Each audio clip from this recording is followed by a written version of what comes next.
What are you doing October 1st through 3rd? I want to hang out with you just south of Nashville, Tennessee, down in Franklin.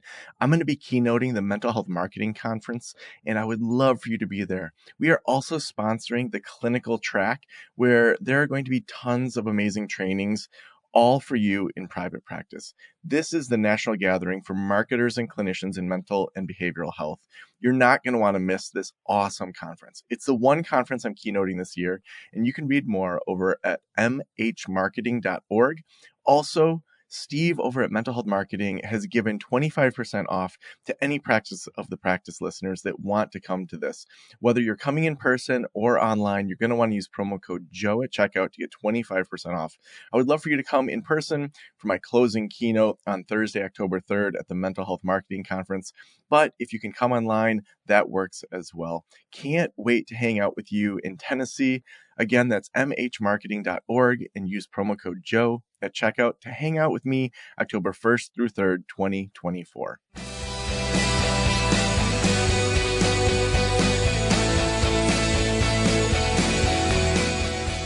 This is the Practice of the Practice podcast with Joe Sanok, session number 1030.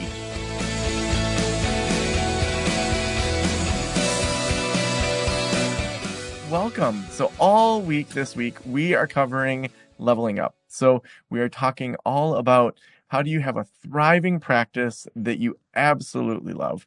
So today we're starting with starting a private practice. Like, what does that look like? We're going to be talking about our panel. In just a second, I'm going to introduce them. But we've got a ton of people that are coming in right now. So I want to introduce you to our panel today. First we have Carol Ryan, and I don't want to miss anything. I've been, in these people's lives for a while, but there's so many things about them that, you forget just how amazing they are. So Carol opened Connections Counseling LLC in October of 2020, despite starting during the COVID pandemic. Her client schedule was full 60 days after opening. Carol is certified in EMDR, somatic movement, yoga, and trauma treatment. Beside her specialties in addiction and trauma, Carol is considered a top expert on missing and exploited children. She is working to rebrand her business as Somatic Interventions, emphasizing the body's role in mental health. Carol, welcome to the panel today. Hi, thank you for having me. I'm excited. Yep. We also have Elise Robinson. Elise is a licensed clinical social worker and practice owner with a decade of experience providing counseling and psychotherapy services to clients. In 2023, Elise decided to open her practice, Mindful Care Therapy and Consultation, to have more autonomy and flexibility in service delivery to best support the clients she works with. Elise, welcome to the panel. Really excited to have you here today. Thanks so much. And we have Eric Reiner. Eric is a therapist in the greater Boston area. Since graduating with his MSW in 2015, Eric has been a therapist at a community mental health clinic and then a high school social worker before launching his private practice in August of 2023. Eric works with teenagers through older adults seeking therapy related to grief, substance use, LGBTQ+, identity, and having experienced domestic violence. Eric, welcome to the panel. So glad that you're here today. Thanks, Joe. Happy to be here. Yeah, I am going to stop my share now and just get our panelists up. And all of you that are joining us, welcome. We are so glad to have you here. I am going to just request that for now, you keep yourselves muted. We are going to have times for questions. You're welcome to turn your video on if you want to, or if you don't want to. Ged, just so you know, we can see your desk. And if you want us to see that, awesome. And if not, then just wanted to let you know to flip that camera around. Well, why don't we just start with Carol? So you've had a practice since 2020. The other two of you started in 2023. Let's go back to when each of you started your practice, and we'll kind of go through, like, Carol, for you, what was kind of the impetus for starting your practice? Kind of like what Elise said about trying to find an environment that allowed you to do the kind of therapy that felt right. Mm-hmm. I was in a wonderful clinic working with wonderful therapists, but they had a style that was very confining to me. And I wanted to be more spontaneous, more body-based, more responsive. And it just got so that it was an incompatibility. And so I had to make a decision. And I think even though I was like, I don't know what I'm doing, I didn't give it 10 minutes thought. It was, let's do this or die. And so I just jumped into the water. Wow. Wow. Elise, what about you? When did you think, you know what? Like, I got to do this? So it was similar to Carol. I was like, I can't do this anymore. I was working really hard in places that didn't deliver care the way I thought I wanted to. I felt I needed to. And so it was, I accept continuing to do this, or I go ahead and I figure this thing out. And so Mhm. I jumped 2 feet in the deep end as well. That's awesome. Those of you that are watching, if you resonate with that, if you're like, that's where I'm at right now, if you're like, oh, like if you have any encouragement, like good for you, feel free as we go, to drop comments. If you have specific questions for specific people, please say their name and then we will have lots of time for you to ask questions. Now, Eric, tell us about your decision to jump into private practice. Sure. Yeah, I mean, I loved the work at the outpatient clinic, loved the work at the high school, but there were some policy changes at the high school that just weren't a fit. And I've kind of been really missing the longer term, in-depth work of the outpatient clinic. And so the opportunity to get back to that longer term work, but feel like I could take time off when I wanted to. I had kind of the flexibility to set the policies that worked for me was really appealing. So that was the Yeah. impetus for me. Yeah, awesome. Now, I'm not going to have each of you answer every single question because then we'd be here for like 5 hours. So, Elise, what were some of your very first steps in regards to getting started when you were thinking, okay, I got to get started here. I got to focus on some things. Like, how did you know what to do first when you were starting your practice? So I was working full time and I knew that I needed to get the framework done before I left my position. I gave notice, all that type of stuff, so that I could really just start working in the practice when I was available to work in it. So I decided to do some certifications, really do some branding stuff so that the marketing was a little bit easier. Did some of those trainings, did the LLC, looked at my state, figured out kind of the nitty gritty, really annoying stuff, and got that taken care of so that, when I gave notice, I was officially seeing clients at that point, to kind of transition that way. So I took care of the stuff that you don't want to think about, because once you start seeing clients, you don't want to think about it even more. Yeah, so you really got that infrastructure going right at the beginning. Yeah. Yeah. Carol, for you, what was maybe one of the unexpected things that happened, whether it was good or bad at the beginning? Like what surprised you in that first, say, 6 months of starting a practice? Um, for me, I didn't have time to do the infrastructure. I left abruptly. It was not an ideal way of departing. There was a lot of like, ow feelings and youch, youch, youch. I knew I was right. Darn it, I'm going to do this. And I went in blind. It's kind of like jumping off a cliff. Um, and what I was relieved with was no matter what, no matter what I didn't know, my clinical skills carried me. And I was full right away. I left with 40 of my own clients, and then within a month I had up to 60. And so I got busy first, and that created a little calamity. And that's what led me into practice of the practice. Is I'm like, I'm good as a clinician, but I'm not good as a business person. And when you said, what's the preparation? One of the things for me was to realize what I knew and what I didn't know. And just like in a clinical sense, if I want to like become more adept at internal family systems, I go to trainings, I get supervision. Well, I needed a training and supervision program for business. So that's how I started. I did it backward, but at least I'm getting there. So Eric, I'm interested in, for you, what were some things that really helped you get your first clients? Going from 0 to 1 or, 1 to 2 is always the hardest. You and Elise just started like a year ago. So you're like brand new in it. And I know you guys are doing great. Like what helped you go from 0 to 1, 1 to 2 and really get that going? I think those first couple clients for me were through kind of networking connections. One of them was a therapist friend of a therapist friend of mine. Like the person I asked, "Oh, and how'd you hear about me?" They mentioned someone I didn't know. It's like, "Great, awesome, so glad you're here." And then a few weeks later, this friend of mine was like, "Oh yeah, by the way, I gave your name to this friend." So yeah, a lot of the early ones were through networking. I was on a bunch of directories then with some nonprofit matching services in the area. And those have led to some clients over time. But initially, it was just the kind of the network sort of random connections. I did a lot of Zoom kind of coffees with folks early on to just hear about their practices, hear what was working for them, and kind of connect for referrals, and it really helped. We got some great comments coming in. Want to just spotlight a couple of them. Bernie said, I also knew group practice wasn't going to work for me. So glad to be here. You know, Bernie, I was at 1099 for a group practice. It was a great group practice. In fact, I've interviewed Larry Beer multiple times on this show, but I knew I wanted to be the one that was in charge of kind of my direction. So I get that, Bernie. And then Clara says, Carol, don't judge yourself by saying, I quote, I did it backward, and apologizing for your approach.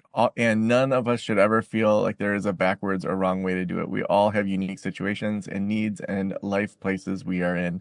Great encouragement coming in. I want to ask the three of you, and we're going to take some questions as they come in as well. So feel free to start dropping some questions if you have questions for individuals. I want each of you to just talk through if you could go back to you, say 6 months or a year before you started your practice, like really get in that mind of the worries, the anxiety, where a lot of the people that are tuning in today might be, and compare that to where you're at now. Like, what advice would you give yourself before you started a practice? Like, how would you think through it? Like, what encouragement would you give yourself? What do you wish you knew? So Eric, since you're on the spotlight right now, I'll just leave you on here. What do you wish you had known? Like, what would you tell yourself? Oof, that's a good one. I mean, I think I knew I would eventually get full, which I am, and I've been full for the last month, but I think it still feels different, like actually feeling it, but just knowing like, hey, I talked to lots of people who got full, varying rates, varying kind of structures of insurance, private pay and stuff, but just really knowing like, okay, it's going to happen if I kind of put in the time and the work, and sort of feeling that confidence. Because it was like, I knew it would happen, and then it started really slow for a couple months before getting really busy. And so I think keeping that faith, yeah, I think, and there are a couple areas like Google Ads where I would have kind of hired out rather than doing it myself. That's another kind of Talk a piece little bit more looking about back. that. Like, because I think a lot of people have that kind of bootstrap mentality. I was guilty of that for years, and was like, well, if I can do it for free, why would I not take out my own garbage or answer my own phones or, do my own Google ads? Yeah, I mean, I think for so many things, like the DIY thing worked great for me, but that was one where it was like, okay, I figured out how to do it, did some research, put a ton of time into it and a fair amount of money, and just got clicks but no clients. And then when I heard from folks who were hiring companies to do it, it was like, oh, they're doing it a lot more efficiently, and they kind of have the spigot of referrals they could turn on and off that way. And so I think it was one of those things where just there's so much technical know-how. And so even though I kind of structured the ads, I thought with wordings that I liked and stuff, I think if I'd kind of had someone who just did that all the time, I probably could have paid less in ad spend, plus their fee, and gotten a better result. Yeah, yeah. Elise, what about you? What would you tell your former self? Yeah, Eric took the words right out of my mouth as usual. He's spot on. Like, it happens, and it does not feel that way. You took this massive jump. You're taking a risk, and it feels very time sensitive. I started mine in May of 2023, so that was a risky time going into summer, which is a little bit of a slower season. And it happens. I got those first clients in similar ways, high effort networking, just kind of putting yourself out there, but having the patience is worth it. I think you also don't have to do all the things, right? You kind of throw yourself into spaces of all the therapists trying to do this, all the therapists trying to make it. And there's a lot of ways that you can, and not all of those ways are for everybody. You don't have to spend your time doing things that aren't why you're here today, right? That there are things that work for everybody. You get to make your time the way you want to make your time. That's why you took the scary jump. That's why you're thinking about doing this for you. And so giving myself the permission a little earlier, similar to like, I can outsource things that I just don't want to do, nor can I do, is even if I can, I don't have to. I'm not on social media because I don't want to be. I can't handle that. Could I get clients that way? Sure. It's just a decision I made not to use my time like that. But I went through months of guilt and feeling like I should I figure this out, that I could have used that time elsewhere that would have been more productive for me. Now, talk a little bit more about that decision, because I think a lot of people, that have newer practices feel the pressure of a lot of shoulds. Like, I should have a website. I should be working at SEO. I should be on social media. I should, like, there's the list of everything that you quote should do. And you decided not to be on social media. Like, talk through that process of, you said you felt guilty for months and then you've landed and sound pretty self-assured at this point. Yeah. So I kind of looked at my time as though I'm here to see clients, right? That's going to be the priority. And I'm not full right now, but one day I will be. What's the first thing I'm not going to want to be doing anymore? What's the first thing that's going to go? The first thing that I'm going to slack off on? And if I'm building my practice that way, I actually can't slack off on that anymore. And social media was number one thing. As soon as I don't have to, I knew I was going to start procrastinating. I wasn't going to do it. I know myself, it wasn't going to happen. And so instead, I looked at the avenues that I did enjoy more, and a combination of things that are short term and long term, right? I have this networking meeting. It might take 9 months for me to get this referral from somebody, right? That might not be immediate. Kind of mixing in those things of knowing, how do I want to spend my time? You don't make your own schedule and make this scary jump to fill 20 hours of your week doing things you don't want to do, right? I And love that. so I just want to underline that we didn't make this jump to spend 20 hours a week doing what we don't want to do. I think also what I've noticed, and I talk about this with a lot of my consulting clients and also in next level practice, is when you do marketing that's authentic to you, that you want to keep doing more of, you attract people that like that kind of marketing. So you might be super into like a 5,000 word blog post. It's such a deep dive into like seasonal depression and you just love it. The people that are going to resonate with that are people that love 5,000 word, like, New York Times articles or, super the New Yorker, like deep dive, the Atlantic type of stuff. Like, you're going to attract that kind of person. Whereas if you are trying to be someone you're not on social media, you get all these people that are like super into social media. And it's like, that's probably not your ideal client. Like, so clients often look for a therapist that somewhat aligns. Not that you have to be just like your clients, but you want your marketing to truly represent yourself. And so if you're not into social media, yeah, try the things that you love so much and do that to your fullest. And if that doesn't work, then you can always choose to work on those other things. But, it sounds like what you're doing is working just great. Carol, would love to hear from you. What would you go back and what would you kind of say to your former self? In encouragement, advice, any of that? 3 things. Risks are worth it. I don't have to do this alone. I can get, when we have a soul practice, we feel alone, but that doesn't mean we have to do our things alone. And then build an identity as a therapist. Come out and have your own thumbprint. Will you dig into each of those just a little bit more? Like, how would you say people should think through each of those? Well, when I think of risks are worth it, that tells me that there will be risks. There are going to be learning curves, some failures, some, oh, gee, I didn't know this would happen moments. And just to learn from it. And, first of all, Clara, thank you so kind for those words. One of the things that being on Practice of the Practice has allowed me to do is speak honestly without apology. I did jump in and I do it backwards. And that's just the way it is for me, and so it's the same kind of thing as this risk is worth it. How am I going to learn? I got to just try. And then with that comes the understanding of giving myself permission to be where I'm at and be vulnerable with that. Not doing it alone I think that helps me with that risk. Because I'm risk averse because, oh my gosh, I don't know anything about taxes. But when I remind myself, I can see, I can get advice from people who know way more than me. And so I might not trust my own abilities because I'm aware of my limitations, but I trust the people I work with. And then the building on identity, this has been a big thing for me this year. It's taken the whole year for me. But to find out, okay, I know I can do a lot of different things, but what do I want to do? What do I resonate with? What gives me joy? And not to be afraid of that, to single yourself out. When I said bringing the body into therapy, there was a little bit of that. Oh, even my husband's like, wait, you're going to move into being a body worker? What are you doing to yourself? And I'm like, no. But I just, but it took me a while to figure out how to integrate it. And the longer I get, the more I do it, the more confident I am in who I am. So I don't have to worry about competition. I don't have to worry about narrowing my scope because I'm going to find the right person. So awesome. I love the Tupac reference in the chat. That's just the way it is. So yeah. So Carol, talk a little bit about specifically your branding. So, someone said around body work, oh, you're going to be a body worker.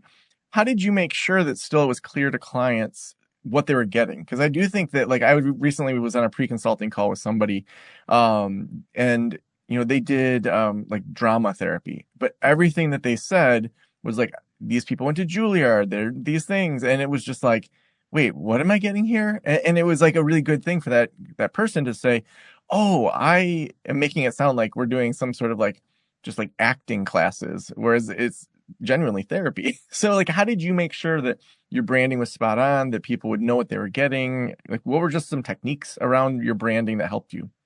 Well, I think the branding came with the more I did it in my practice. So it's like, okay, how does it look in my practice? My practice is primarily mental health care. So if I'm dealing with a client and let's say the issue is substance use disorder, and we're talking about, drinking less. Well, if I want to bring the body into therapy, how do I do that? That might be to say, well, when you talk about quitting drinking, where do you feel that in your body? Mm. I mean, you have thoughts of, yeah, I should, but what's happening here? Or when you drink, it numbs you. What are you numbing from? Yeah. And so that's where I kind of bring a more integrated approach. So then on my branding, I want to be foremost a therapist because that's my licensing. And then, but I want to show how through images or even just the way I have my paperwork is showing that the body does, it does get affected. I start a lot of times my sessions, so I'll smile and I'll say, can we just take a breath for a minute? Just so natural like that. Yeah. So good. Now, I'd love to hear. So yeah, we've got the startup side. A lot of folks here may also already be in solo practice, and maybe they're struggling to get new clients. Maybe they're not sure what operations to do next. Would love to hear in the chat specifically where you're at. If there's areas you feel stuck, or maybe even there's opportunities you're not sure what to do with, feel free to start dropping that in the chat. But I'm going to go to Eric next. And Eric, would just love to hear, how do you think through what to do next? Like, if you think about the last 6 months, figuring out, here's what I need to do now that I've launched. I've got some clients coming in. It's maybe not as full. You said it's been about a month since you've been completely full, but you got some traction. But it's like, now where do I go? Like, what is it that kind of you've thought through in regards to that ongoing solo practice, just like how you think through it? Ooh, that's a good question. I mean, I think I had a lot of ideas to begin with because I did so much networking early on, and there was no way to do all of them. And so partly it's sort of been like, okay, where am I at? What could help more with that? Like, there's all these ideas. Like, so a couple months ago, I kind of did a little foray into print advertising because I thought, that's a way to go direct to folks who maybe aren't searching tons online or kind of are looking for a therapist, but not like actively searching or gave up because it's just been hard to find someone with availability who calls them back. So partly it's just been kind of like, yeah, just I don't know that I have a great systematic answer for that question. But I think part of it has honestly been to just keep going and keep trying things and to try multiple things at once. Like I'm on tons of directories more than I will be in a year. And I've done probably a little more networking than I might be doing in a few years. But I think a big part of it has just been to like keep going, keep putting stuff in place because what works for one other person with a different niche or in a different geographic area just might not be what leads the clients to me. So that's been a big part of it. It's just kind of keep trying stuff, not in a like totally haphazard way, but picking stuff that like Elise said, that I'm willing to like put time into and feels like a good fit. And so that's been a big part of it for me. Yeah. Well, I brought us all together in a spotlight now. So I'd like to have kind of more of a conversation than me just asking a question at a time about this idea of ongoing progress in your practice. Like, how do you think through that? Elise, why don't we go to you first? Yeah, I was similar to Eric. I was kind of doing all the things because you don't know what you don't know, right? Every time you try to move into a new area, expand something, start something new, ultimately you're going to figure stuff out that you couldn't have predicted in any way. And so you do try a bunch of things and then you see what feels good and what has been worth it. And that's going to be different for everything. You have to kind of weigh that yourself and what you're looking for. And so moving into some of those things that, okay, I know I'm going to nurture this. I know I can shift the way I'm doing this. Maybe this is an every other week thing. Maybe this is, putting it on my calendar to like email these people just so I don't forget about it and keeping consistent that way. So figuring out what has been working for you, whatever that means for you, has been really helpful for me. Breaking life down into quarters of the year is also something I talked to Eric about a couple months ago that has been really helpful, right? So here's this thing that's been working and I want to kind of smooth it out a little bit. So I'm not putting so much effort into thinking about it as I continue to be busy. Let me figure out how I can break that down this quarter so that it's smoother for the rest of the year and all the years moving forward. And so instead of just saying, I need to do this for my practice and giving myself permission to say, okay, this is going to be a Q1 thing, this is going to be a Q2 thing, and letting those things exist frees up the mental space to actually go do those things. Yeah, Carol, how do you think through kind of the ongoing maintenance, leveling up, all of that in regards to, after you're past the launch and you're in solo practice, just keeping the machine going? Yeah, I think setting some scheduled time for business development, like if it's a client, so setting those boundaries, like these are the hours that I'm going to do, and not have it just for catching up on notes, because that's not progress, that's maintenance. But invest in that.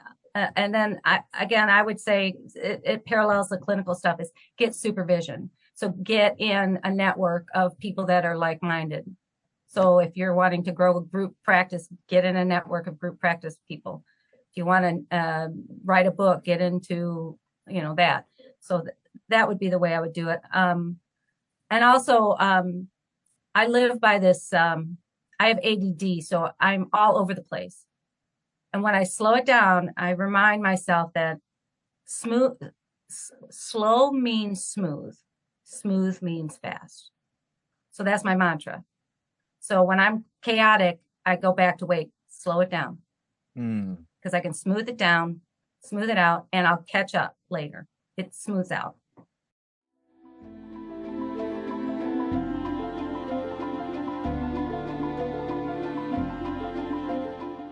Upheal is an AI-powered platform designed specifically for therapists like us. Now, I know what you might be thinking. AI in therapy, how does that work? Let me tell you, Upheal is a lifesaver when it comes to streamlining your administrative tasks. As therapists, we all know how crucial it is to save time whenever we can. After all, our clients deserve our undivided attention and energy. That's where Upheal comes in. It transcribes, summarizes, and analyzes our therapy sessions, helping us write those detailed progress notes up to 90% faster. Can you imagine saving 6 to 10 hours per week? That's precious time that we can use to see more clients or simply recharge our own batteries. Just a few minutes after you finish a session, you get a pre-drafted, editable progress note, complete with session summary and breakdown of all the topics that were covered. It also provides session analytics that help you measure speech-based metrics like talking ratio, speech cadence, sentiment, and tense. Also, it's 100% HIPAA compliant, making it secure for both therapists and clients. The best part, it's available for all EHRs with their browser extension. So if you're ready to experience the game-changing power of AI in your therapy practice, head on over to upheal.io/Joe and let AI write your therapy notes for you. That's upheal.io/Joe. What are you doing October 1st through 3rd? I want to hang out with you just south of Nashville, Tennessee, down in Franklin. I'm going to be keynoting the Mental Health Marketing Conference, and I would love for you to be there. We are also sponsoring the clinical track, where there are going to be tons of amazing trainings, all for you in private practice. This is the national gathering for marketers and clinicians in mental and behavioral health. You're not going to want to miss this awesome conference. It's the one conference I'm keynoting this year, and you can read more over at mhmarketing.org. Also, Steve over at Mental Health Marketing has given 25% off to any Practice of the Practice listeners that want to come to this. Whether you're coming in person or online, you're going to want to use promo code Joe at checkout to get 25% off. I would love for you to come in person for my closing keynote on Thursday, October 3rd at the Mental Health Marketing Conference. But if you can come online, that works as well. Can't wait to hang out with you in Tennessee. Again, that's mhmarketing.org and use promo code Joe at checkout to hang out with me October 1st through 3rd, 2024. David says, and David, I'll address this before we have the panel. In solo practice and wanting to get into group, are any of you already doing that? So just so you know, David, and I put it in the chat, tomorrow morning at the same time at 10 a.m., we are having a group practice panel of people that have launched a group practice in the last year, and from solo to group. So all those questions, they will be asking and talking and answering tomorrow morning. So make sure anyone that's interested in growing a group practice, going from solo to group, tomorrow morning, we're going to have an awesome conversation all about that. So you can register over at practiceofthepractice.com/level up, and that link's in the chat as well. But are any of you thinking about starting a group at this point? Yeah. I'm playing around with the idea. I have an opportunity within the next year. Oh, nice. Yeah. Eric, I didn't see it. I saw Elisa's head nod. It's on the radar. So in naming like my practice is Centered Perspectives Therapy, it felt important to name it. So I've kind of got the option for the future. Yeah. Right now, I'm so thrilled to like be out of my setup phase that I'm not quite looking yet to that next setup phase. Yeah. But it's a possibility. I think I'll probably come back to it in the next like 6 months to a couple years. Yeah. I mean, the one thing that I would have for anyone that's in solo practice thinking about a group is do it sooner than you think. In the same way that with solo practice, it's like, man, I overthought that. And like, I wish I would have jumped on some things. In general, like you're going to keep growing. And when you're full, you don't want to be like, oh, how do I start a group practice now? I started a group practice when I just didn't want to work on a Tuesday and Thursday night. And so it was just like, I had open space during that time. So got someone in there that was very part-time. He saw 10 clients a week, but that really, at 30%, that's quite a bit that you're bringing in just a really passive income. So in general, I'd say, make sure that, the three of you come to that group practice panel tomorrow too. So, awesome. Do you, let's see, Clara says, I have a good base of clients, but have yet to get completely full. And it's been 7 months. Having a hard time with marketing because it makes me feel cheesy to go out and get clients. First, how do the three of you not be cheesy? Because I think a lot of people don't want to come across as like a used car salesperson. But then also, what helped you get full? So first question, how do you not be cheesy? Second, how did you get full? Why don't we kick it off with Elise? Why don't you kick that off for us? Yeah, I really feel this because it was my concern. How do I get to everybody I want to get to without being, that walking billboard? And part of that is who you see and how you're marketing. Part of my marketing is who I see. Part of my marketing is me. It's, how I show up, approaches I take.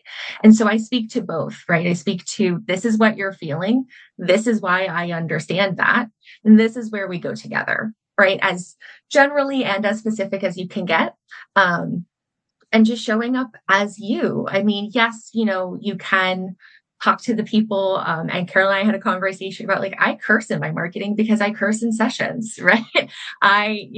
This is my relatability. It's part of my approach. If that's going to work for you in, this 3-paragraph directory or whatever it might be, then we're going to work well together. And, if not, that's okay. We're probably not the right people. I do long-term work. And so part of that is building the relationship. So just choosing, who is it that you want to see? How do you want them to meet you, right? It's kind of like that job interview thing. You're interviewing them and they're interviewing you, right? This is the same way about clients reaching out to you. It makes the consultation process easier. You're not having to sell yourself. You are just connecting as two people. So I found that, just showing up as me while talking to them is already the way I get calls saying I almost don't even need the consultation. I really connected with your website. I really connected with this. I feel like I know who you are already. That has been really helpful. To get full has been a mixture of both. It's been the directories. I think I'm on maybe 4. It's been the networking. It has been putting yourself out there in ways that feel uncomfortable, but they actually aren't on the receiving end, right? Telling the people in your life, the other professionals, friends and family, like, hey, I have this practice, and just getting the word out there. It'll show up in front of people. Mm. Yeah. Eric, how have you not been cheesy? I think just being genuine, I think helps me feel like, I mean, people are looking for therapy. I provide therapy, and some people might be looking for kind of approach that might be like mine. So I think just trying to feel like whether it's kind of networking emails or the website or profiles that I'm comfortable with it. Mhm. And it feels like, yeah, this is, it's about what I can offer, but not in a way that I don't feel good about. And it's not underselling either. Like I'm Yeah. genuine about what I'm working with folks on and how I can help, but it feels like, yeah, I'm just comfortable with the language. And I think that's led people who generally have been good fits to find me. I Um, love how you simplified it so much. Like, people need therapy. I do therapy. Like, yeah, which actually reminded me of, in 2021 when I was going through my uncoupling and divorce. And I'm a single parent with sole physical custody of my kids. Their mom gets a little bit of visitation, but most of the time it's me. And there's a lot of, things that are wrapped up in that for my daughters. And I was like, these kids need to be in therapy. And I could not find a therapist for an elementary student and a tween. It took forever. It was like texting friends. It was like I was in that client mode of like, gosh, I just wish you'd do some good SEO. Like so, um, but I finally found two really great therapists, but it was my own figuring this out, getting things from other people. And it's like, I wish they had done better marketing. I mean, these two are amazing therapists that it's like, please, like, let the world know that you're out there. And a lot of times I think this question is what so many therapists feel like. I don't want to be salesy. I don't want to push it, but it's like, there's also people that really want to work with you, and your lack of wanting to get out there is standing in that way of them finding you. Carol, what about you? How are you not cheesy and, focus on marketing, think about marketing? I think I feel cheesy when I'm not confident about what I'm saying or offering. Yeah. And if I'm solid and I know I'm good at it, I'm just sharing. That's all it is informing. Hey, this is what I do, and there's no please pick me. Um, and also getting a little therapeutic on us. We all have that fear of, are we good enough? Will people like us? And you know what? That has nothing to do with your skill set. That's just part of our human being construct. And it's like, get used to the imposter syndrome. It's going to be your middle name. It's okay. Just calm it down. Take a couple breaths. Yeah. Love that. and you know and just go out there and sell yourself. And you're not selling yourself, you're informing them of what is available and what you offer. Yeah. It's an offer, Awesome. right? It's an offer, and it's kind of like a dialogue. If you can set it up, you're not actively talking to them, but it's more of a conversation than a sales pitch. Yeah.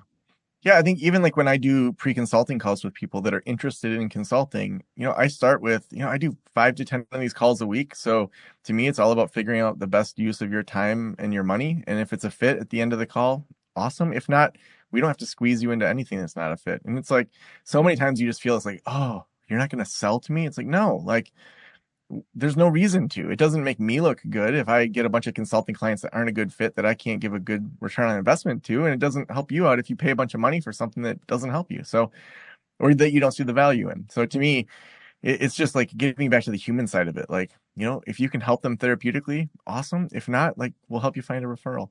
I'm going to read the next question. I want the three of you to think about it. I'm going to share a little bit about what's coming up because some people had some questions that directly apply to some of the things that we're covering this week. And so I just want to go through what's coming up and some of our programs. Then we're going to come back to this question. So Matthew says, I know the conventional wisdom of niching down to attract your ideal clients. As I'm in a building phase, I'm concerned that doing that means clients I could work with, but aren't quite the niche, will self-select out when I could really use the clients now. Is it worth casting a wider net in the short term to manage my anxiety? Thank you for your disclosure around that. Or stay firm and build the niche. My niches are gay men and sex therapy with men. So, want to just share with you just a few things about our communities. All three of our panel members are in Next Level Practice. They've jumped in, they're in solo practice. And so I want to just ask you, are you ready to start or grow a solo practice? But maybe you're a little confused as to where to start. In the questions, those are questions that we talk about all the time. Every week we're meeting together. We're having conversations. We have small groups. I'll talk about what's included, but honestly, like all of the things that you all are saying, here's what I'm dealing with, we do in community. And to me, the guiding principle of Next Level Practice is that we are so much stronger as a group together saying we want to grow our solo practices than if it was just me teaching you, or if it was just, all e-courses that I made. That we together can collectively create something that individually we never could have created. So Next Level Practice is our program about launching and growing your solo practice. So from the moment you think to yourself, I want to start a practice, all the way through when you're starting a group practice, that's Next Level Practice. After Next Level Practice, we have a program called Group Practice Launch. So if you're in solo practice and you're ready to make that jump into Group Practice Launch, and all these links are over at that /level up if you wanted to read about any of the programs. And then after that, we have Group Practice Boss, which is for people that have already done their first hiring, all the way up to, we have people with 50 clinicians that are in Group Practice Boss. So Next Level Practice is for people wanting to start and grow a solo practice, get personal help in small groups, live and recorded webinar trainings, and feedback to take your practice to the next level. Now, the things that we cover in Next Level Practice is how to choose the right practice name when you're first getting started, navigating legal requirements of your practice. Sometimes we bring in attorneys. We are not attorneys, so we're not giving legal advice, but we're saying, here's how I would think through it. Here's how I would talk to people about it. Here's our working knowledge of, whether you need an LLC, a PLLC, an S Corp, all of those sorts of things. We talk about attracting your niche, which we're going to talk about in just a second too, of, how much do you niche in, how much do you not? We talk about your work schedule and business model, establishing prices, cultivating a balanced lifestyle. So what's included in Next Level Practice is we have small groups that meet once or twice a month, and then we have ones that are also topic based. So the small groups, most of our panelists, and I think all of our panelists, and then most of our members are in the small groups. So they'll meet, and we have a facilitator named Kate that's in there, keeps the conversation going. It's a peer support group. As well, we have two groups, one that's on marketing right now and one that's on networking, that you can attend also. You can get an accountability partner that's at your same stage of practice. And so this is someone we pair you up with that we say we think you two would be able to hold each other accountable. You choose how often you want to meet. Do you want to just text each other? Do you want to do a call once a month? You two decide that. And if it's not a fit for some reason, you just let us know and we'll find you a new one. We have monthly Ask the Experts. So we've brought in people like Dr. Julie Schwartz-Gottman. We've brought in Mike McAllowitz from Profit First. We talk about clinical things like highly sensitive people and couples counseling and marketing. So people that I'm often interviewing on the podcast, I'm like, you would be an amazing expert for us to dig into. And for an hour, we literally just pepper them with questions. We have weekly live trainings and Q&A with me and the other consultants where people come together. We talk about what's working. We talk about how to get to that next level. If you're stuck as to your next steps, like Eric was saying, just this last month, he filled up. All three of these panelists come to almost every one of the meetings, and that's why they're full. That's why they grow, is they participate, they get the right knowledge, and they're able to grow quickly. We have a library of over 30 courses on starting and growing a solo practice, and you also get access to our full online community. So we're actually offering a discount where you now get it for $119 a month or $1,190 annually. I'll give you that discount code in just a second. You can open up the tab practiceofthepractice.com/NLP door. That's going to be the page where you can sign up. You're going to want to sign up because we have a few bonuses coming that I'm going to share in just a second. So your first 6 months, typically in month 1, you get onboarded, you get all your access, you get assigned into your small group, you attend the welcome party, and you come to the Ask the Expert. Month 2, we really solidify your plan with you in a group setting. Some people think that you're going to get one-on-one consulting for $119 a month. I just want to clarify, that's not the case. And if you do get a consultant that's that cheap, you might want to question their ability to help you grow if it's that cheap to do one-on-one consulting. But these are small groups. Usually most of our meetings have anywhere from 10 to 20 people in it. And then months 3 through 6, we're often seeing that most people are full within 6 to 9 months. So if you just think on the cheap end, 15 clients a week at $125 per session times 4 weeks, that's $7,500 a month gross coming in when you're full. So that's pretty amazing. Within 6 months, 6 to 9 months, we see that people are getting that full. Brian has been a member of Next Level Practice. He's so full that he recently left our community and is just going to run the practice for a while. Brian said, "I wanted to reach out and say a huge thank you for the amazing asset that Next Level Practice has been on my life and on my practice. I've been enriched by the resources provided, the knowledge passed on in the webinars, and more than anything, the community that I've built with others in Next Level Practice. Thank you so much for all you've done for me. I'll be forever grateful and forever a fan." Jessica has been involved in a few of our communities and was working in the school system for 13 years as a school social worker. She's a licensed clinical worker and also clinical social worker and certified child-centered play therapist. And she took a big dive into solo practice on her own and fell flat on her face. And 6 months later, expanded into a group practice. And she joined us and ended up rocking out private practice. Meet Eric, who you have met, who said Next Level Practice has been a great resource leading up to launching my private practice as I've been building my caseload. In my experience with the Next Level Practice team recognizes different people have different goals and paths. So while there's lots of helpful information and tips, it's with the understanding that there are differences geographically and individually. I found it very helpful to access the online resources and discussion boards, small group video discussions, and interactive presentations and Q&A sessions that always allow plenty of time for questions. So I just want to ask you, who do you want helping you? I mean, all three of these panelists have pointed to getting help. We get clinical supervision. Carol said getting help with the business. We've helped over 2,500 therapists start and grow their private practice through our online communities.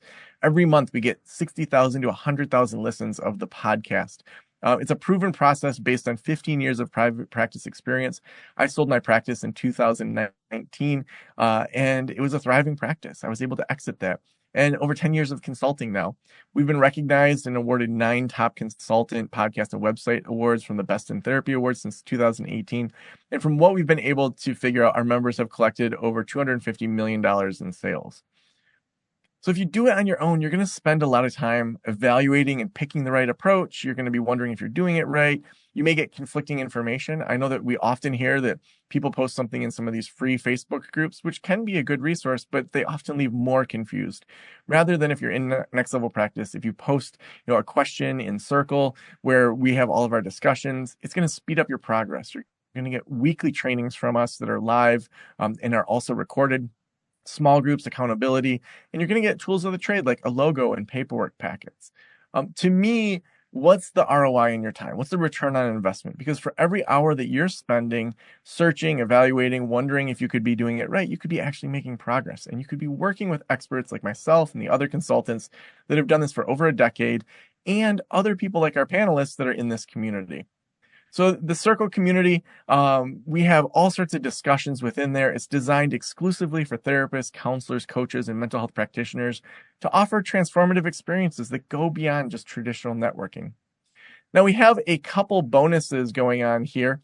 Now, one is that we do a 90-day money-back guarantee. So if you get into our community and you pay and you're like, this isn't what I thought it was, it's zero risk. We are so confident in this. The only times that we've had to refund money has been when people have like a parent get sick or they realize, now is not the time for private practice. So 90-day money back guarantee. We're having our NLP welcome party April 3rd at 1:00 Eastern. So you get to come to that. Also, you're going to get a free logo. That's valued at $500. Also, you're going to get our new networking course and our new marketing course, as well as our paperwork packet, which we sell for $195. So all of these bonuses are valued at $1,093, and that's all for $119 a month. So you need to use code NLP40 to get that off of the typical price, to take $40 off per month. Or if you sign up annually, just add a 0 to that code and it'll be NLP400. It'll take $400 off of the annual subscription price. If you don't sign up, though, who's going to support you? How are you going to decide what to do next? How are you going to not get confused? Where will that accountability be? Honestly, I'm like, who has time for figuring all that out when there's thousands of people that have already done this? We recommend our 3-2-1, which is that 3 times a month that you're putting in time into discussions within Circle, that you attend 2 live events every month and do 1 course per month. So it averages to a couple hours a week to know exactly where to spend your time and money. The most common questions are, I'm just starting, is it for me? Yes. Yeah, this is for people starting all the way through that growth phase into starting a group practice. For $119 a month, if you just think about, is that really worth it? We'll ask our panelists if it's worth it. It's like Netflix. You can leave whenever you want. It's an ongoing program. And if you have reached your goals, you can cancel anytime. If you don't like your accountability partner or anything like that, we'll help you figure that out. All right, now's the time for action. We only have 75 spots in this cohort. Use code NLP40 to take that $40 off per month, or code NLP400 to take it off annually. This is the most vibrant membership community out there for therapists, and we would love to have you be a part of it. Now is the time to get those teachings, join the community, and get those tools of the trade. I want to jump back in with our panel. Also, if you're going to sign up, would love to see that in the chat as well. But let's go first to that question about niching. Carol, what comes to mind for you in regards to niching? I had the same question. You do want to have a broad base of clients to know what you're really good at. And you'll find the clients that burn you out or that kind of discourage you, that I would pay attention to that, because it's like, oh, what are the ones that make me excited? What are the ones that like I leave smiling going, yeah, that was great. So write those things down. Those are probably your ideal clients. What Joe says, what we've learned is a generalist, a specialist. If you specialize, like this is my area, you can always generalize to take other people, but you can't necessarily do the reverse. So as for me, because I am not of the LGBTQ population, I'm an ally. I need therapists that are unapologetic about that and openly work and understand and support them. And those clients need it too. So that is a broad audience. So you're actually, by saying, you're going to market yourself, that's not as niche as you think, because there's so many clients out there. So I would just say, don't be afraid. Trust us. We have all felt that fear, and we've all ended up getting to the point where, yeah, we do have ideal clients. Yeah.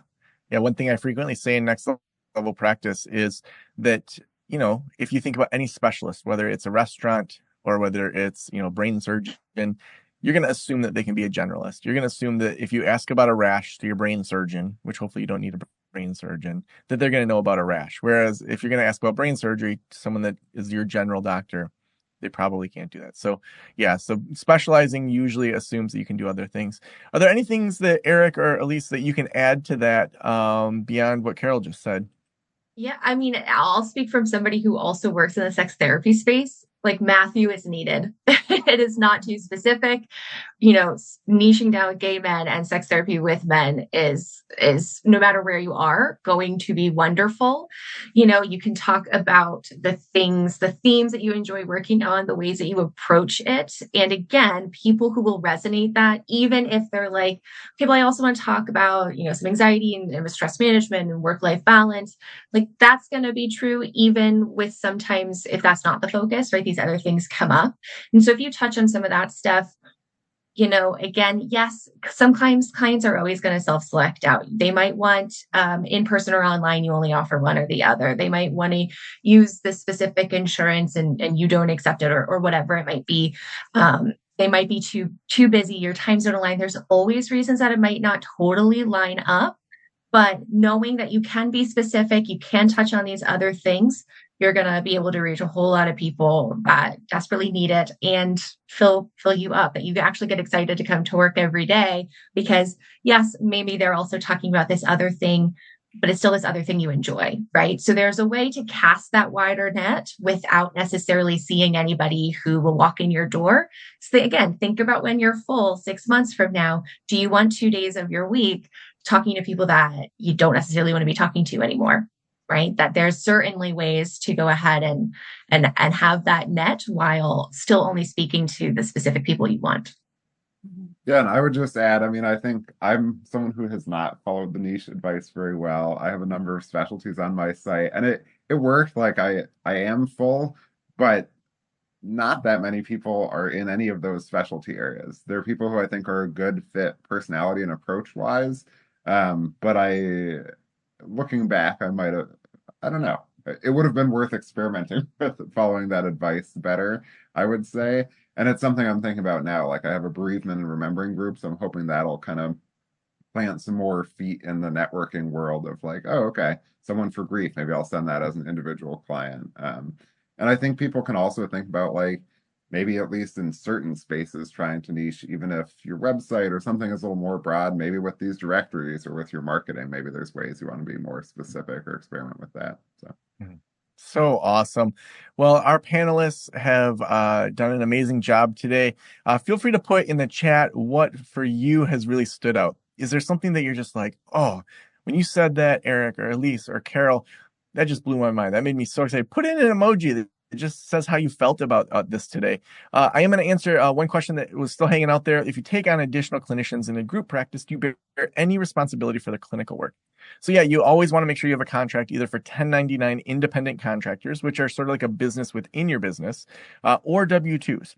And so usually what you'll have is what's called an indemnity clause, basically relieving you of anything that becomes like a big issue and you getting sued on behalf of that person. Now, that doesn't always protect you. I'm not an attorney. Make sure you talk to your own attorney. You usually do want to have additional liability insurance and to talk to your liability insurance if you're going to bring on W-2s or 1099s to make sure that you also have them if something happens there with them as well. You also always want to make sure that you have either an LLC, PLLC, or whatever your state requires to have a business difference between you as a person and you as a business to protect your personal assets in regards to like if there is a lawsuit either for you or one of the clinicians that's on your behalf. Awesome. Thank you for leveling up while other people give up. We will see you soon and make sure you sign up for those membership communities and use those codes. We will be hanging out all this week and next week, helping you get into the membership communities so you can level up. Thank you so much. And great to hear that we have people from the UK.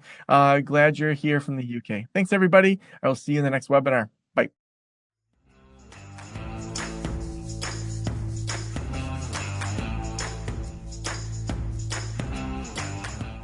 We could not do this show without our amazing sponsors, and our sponsor for today is Upheal. Upheal is what I wish I had in my practice. It is a game-changing experience where it brings the power of AI into your therapy practice, where you can have secure progress note, analysis, analytics, and ways that you can do even better and save a ton of time. In fact, up to 6 to 10 hours a week. So you can use AI now to help with your progress notes over at upheal.io/Joe and let AI write your therapy notes for you. That's upheal.io/Joe. Thank you so much for letting me into your ears and into your brain. Have a great day. I'll talk to you soon. Special thanks to the band Silence is Sexy for that intro music, and this podcast is designed to provide accurate and authoritative information in regard to the subject matter covered. It is given with the understanding that neither the host, the producers, the publishers, or guests are rendering legal, accounting, clinical, or other professional information. If you want a professional, you should find one.